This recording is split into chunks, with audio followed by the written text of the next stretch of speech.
My date got me a gift and lied about loving me, so I got him fired from his job. Hi, I'm a 22 years old FTM who at the time of this story was just out of a relationship.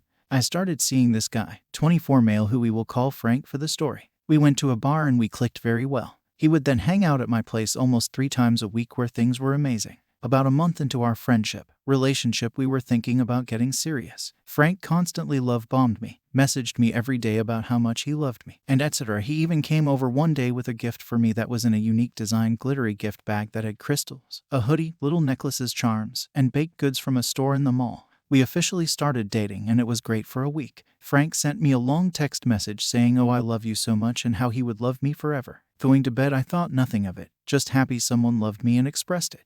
The next morning I wake up to another paragraph text, thinking it was another love message. I was wrong. He started off the text with "I don't love you" and wrote about how he was sleeping with his ex and me at the same time and that he didn't love her and lied about loving me. I was devastated. Normally, I wouldn't have cared that much, but after being love-bombed for a month by Frank, it stung. Immediately after reading this text, I got suspicious. Some backstory. For the duration of talking to him, he talked horrible about his ex, whom Frank still lived with, saying that she was abusive, trashy, etc. So hearing him say he was sleeping with her stung a lot, but also set off some red flags. I go to work that day upset, but I was getting over it quickly. Until Frank's ex messaged me on Instagram, whom we will call Stacy. Stacy told me how he was love-bombing her and begging for her back, and that she wanted to make sure me and him weren't a thing. Out of respect, I told Stacy what he had said to me, considering she was brought up in the text anyways, and I sent her screenshots of every single time he trash-talked her. And I'm talking at least 50 screenshots of paragraphs of him trash-talking her. He was trying to get sympathy from me for him to come over and stay the night. Stacy apologized for his actions and decided to not date him. Eventually, me and her grew to become good friends, and I realized Frank had lied about everything. Stacy was the sweetest, most timid person I've ever met. Now remember the gift he had given me. I ended up rearranging my room and finding the bag with everything Frank gave me. Looking at the items, something seemed off, so I texted Stacy. I asked her if she happened to be missing anything. Any crystals or hoodies. She had a hippie aesthetic, so her owning crystals was a given. Stacy texts me back that she was in fact missing 3 crystals, and she described the ones that Frank had gifted me exactly. The hoodie, also hers. The charms, hers. The only thing he didn't steal from her to gift me were the baked goods. From his job, Stacy and Frank both worked at the mall in our city, and I decided to stop by and return everything he had stolen and given to me. He was off that day, but I was told when she got home and he saw the gaudy bag, he put everything, and he knew we met up and knew what he did. He apparently started crying and begging for her to forgive him on his knees, which I found hilarious. Fast forward a week later, Stacy tells me he went back to doing the same thing with other girls. Apparently he had done this 5 other times to different girls, getting into full committed relationships and cheating.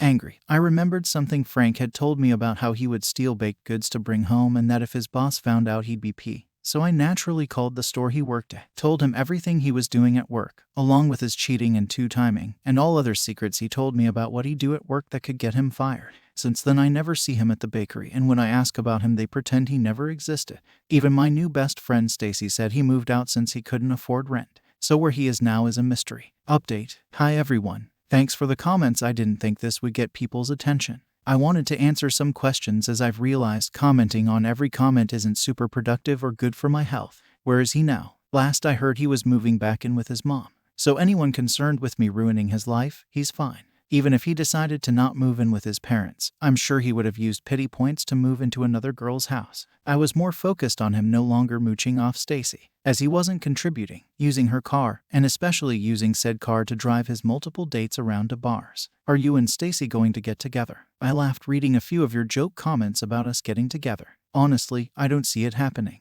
She's sweet and definitely my type, but we don't communicate often anymore. We have been trying to find time to go on hangout dates though. Is this a true story? Yes, 100%. It is written sloppily, as I'm not that great at laying down things in a good timeline, but I did my best. But essentially it was me matching with him, hanging out for 2 to 3 weeks, us dating for a week officially, and then the out of nowhere text. I will say, he did text me this message after we slept together for the first time a day previous. So I think he just did all that for someone to sleep with before moving on to the next person. And someone asked if Stacy didn't just see the gifts beforehand and then texted me through his phone. Hard to explain, but she didn't do all that. He had a stealing tendency, and I would honestly rather believe Stacy than Frank any day. And finally, why was him living with his ex not a red flag? It never came off as a red flag to me because I understand not being able to live on my own due to finances. She now has a new roommate, but he had insisted over and over that he was trying to move out. Most people I know are in a situation where if they broke up with their partners, they wouldn't be able to leave the shared living space easily without months of saving up.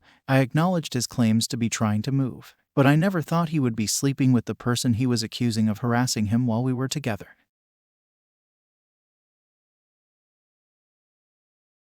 Story 2. I quit a job in the pettiest way possible. So, I've worked in the service industry for a decent amount of time and in a few different cities. I landed a job in one of these new cities at a restaurant that has a few locations across the state and is moving to expand to a couple other states. When I applied, I specifically stated I would prefer to work mornings. A night or two a week would be fine if necessary, but prior to getting this job I had been PIA when leaving work at around 1 a.m. I didn't give the full story during the interview, but I did make it clear that I was looking for a schedule that didn't involve late nights, and the manager I interviewed with said that was completely doable. I got a call a day later saying I had gotten the job. I was bartending and went through training and everything seemed fine. This place was open from 8 a.m. to 2 a.m. every day. The busiest times were for brunch every day and then the late night bar crowd. My first schedule out of training was all closing bar shifts. I was a bit put off because of the schedule conversation during the interview, but I went with it and gave them the benefit of the doubt, especially knowing when you're bringing in 6 new hires it can be hard getting everyone's schedules straight. More time went on and I was still working mostly nights, maybe one morning shift sprinkled in every so often. I brought it to the hiring manager's attention and he said they would try to get me more morning shifts. I went along with it for a while without seeing any change. Eventually I brought it to the GM's attention and let him know that when I was hired I was given the impression that I would be a daytime bartender,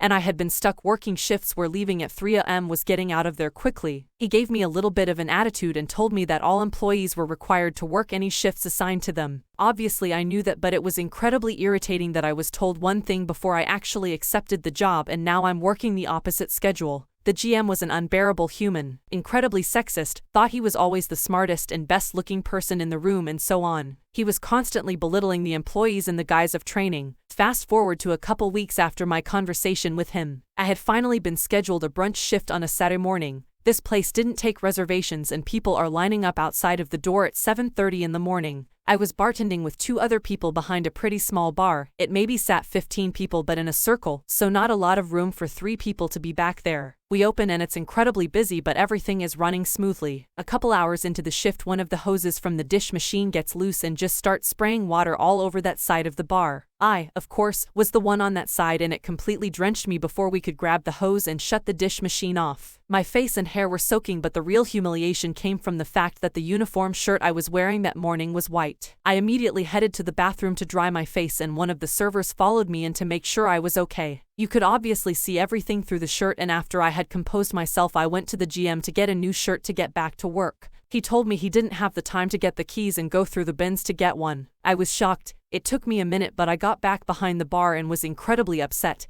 and knew that this would be my last shift. I worked for about another 30 minutes. I took orders from bar guests and pulled as many service tickets as I could. We were in the heat of service at that point and every spot in the restaurant was full. Every service well ticket I pulled I crumpled up in my hand, and every order I took I never rang in. After that half hour I excused myself to the bathroom, grabbed my things and left. I knew that everyone who complained about things taking too long would have their food, drinks comped. A part of me felt a little bit guilty for doing what I did only for the guests' sake. The larger part of me felt good because that disrespectful jerk was going to have to apologize to everyone and let them know they would be taken care of. I've never been humiliated in that way at any place I've ever worked for. Looking back on it, I have no regrets. To the people that put up with management or ownership's BS, don't do it. Find a place where you're treated with respect. They do exist. The GM was fired a few months later for stealing. Rick, if you're on Reddit, I know you'll remember this story. F you. Edit. Ha ha ha. I was wondering why everyone was running with the F you Rick comment. I now understand it's a Rick and Morty reference. If I'm wrong, I'm so sorry. I haven't seen the show, but my partner was laughing about the post and mentioned it. The GM was actually a Rick, so this all feels very fitting.